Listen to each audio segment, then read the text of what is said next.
તો સમાચાર પર નજર કરવી છે। જો આજે આંતરરાષ્ટ્રીય બજારમાં કોપરના ભાવમાં થયેલા વધારાને કારણે હિન્દુસ્તાન કોપરના શેરની અંદર આપણને તેજી જોવા મળી રહી છે। લગભગ 7%ના ઉછાળા સાથે શેર બજારની અંદર સારી તેજી છે। એફએનઓની અંદર તો ખાસ શું ટ્રિગર્સ છે એની વિગત લઈએ સહયોગી શ્રદ્ધા પાસેથી। જી શ્રદ્ધા, જણાવો હિન્દુસ્તાન કોપરમાં તેજીના શું કારણો? जी गुड आफ्टरनून।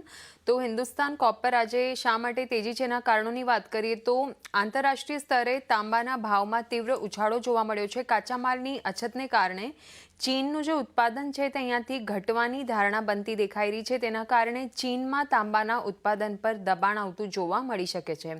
ऑगस्टमां रिफाइंड तांबानुं उत्पादन जे छे ते 1.05 मेट्रिक टन रहेवानी आशा छे। चीननुं ऑगस्टमां उत्पादन जे छे ते 2.83% યર ઓન યર બેસિસ પર ઘટવાની અપેક્ષા છે અને જુલાઈમાં ઉત્પાદન છે તે 3.18% ઘટીને 1.05 કરોડ ટન પર આપણને રહેતું જોવા મળ્યું હતું। એટલે કે જુલાઈમાં પણ એક ઘટાડો જોવા મળ્યો હતો અને ઓગસ્ટમાં પણ એક ઘટાડો જોવા મળે એવી અપેક્ષા બનતી દેખાઈ રહી છે। ત્યારબાદ LME copper front month spread $370 પ્રતિ ટન પ્રીમિયમ પર છે અને 2021 સપ્લાય કટોકટી પછી સૌથી મોટું એક મહિનાનું આ પ્રીમિયમ અહીંયાથી દેખાઈ રહ્યું છે અને એલએમઈ કોપર સ્ટોકમાં સતત 42 દિવસનો આ ઘટાડો અહીંયા આપણને જોવા મળી રહ્યો છે અને 2014 પછી તાંબાના સ્ટોકમાં સૌથી મોટો આ ઘટાડો છે। ઓછા સ્ટોકને કારણે તાંબાના પુરવઠાની અછતના સંકેતો પણ બનતા દેખાઈ રહ્યા છે।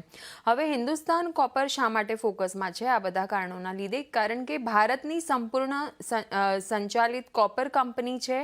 ઉત્પાદન જે છે તે 4 મેટ્રિક ટનથી વધીને 12 મેટ્રિક ટનનું કરવાની યોજના છે કંપનીની અને FY27માં 600 કરોડ કેપેક્સ પ્લાન છે કંપનીનો અને FY28 માટે 1000 કરોડ કેપેક્સની પણ કંપનીનું આયોજન છે અને Q1ના ગાળામાં માર્જિન 41%થી વધીને 54% થતું આપણને જોવા મળ્યું હતું અને Q1માં પેટની વાત કરીએ તો 134 કરોડથી વધીને 353 કરોડ અહીંયાથી રહેતું આપણને જોવા મળ્યું હતું પેટ પણ। સો ઓવરઓલ આ સમાચારના લીધે આપણને હિન્દ કોપરમાં એક પોઝિટિવ ઇમ્પેક્ટ દેખાઈ રહી છે અને આવનારા સમયમાં પણ આના પર આપણે ફોકસ રાખવાનું રહેશે। ફોકસ રાખવાનું રહેશે। આભાર શ્રદ્ધા, અમારી સાથે જોડાઈને આ સમગ્ર વિગત આપવા માટે।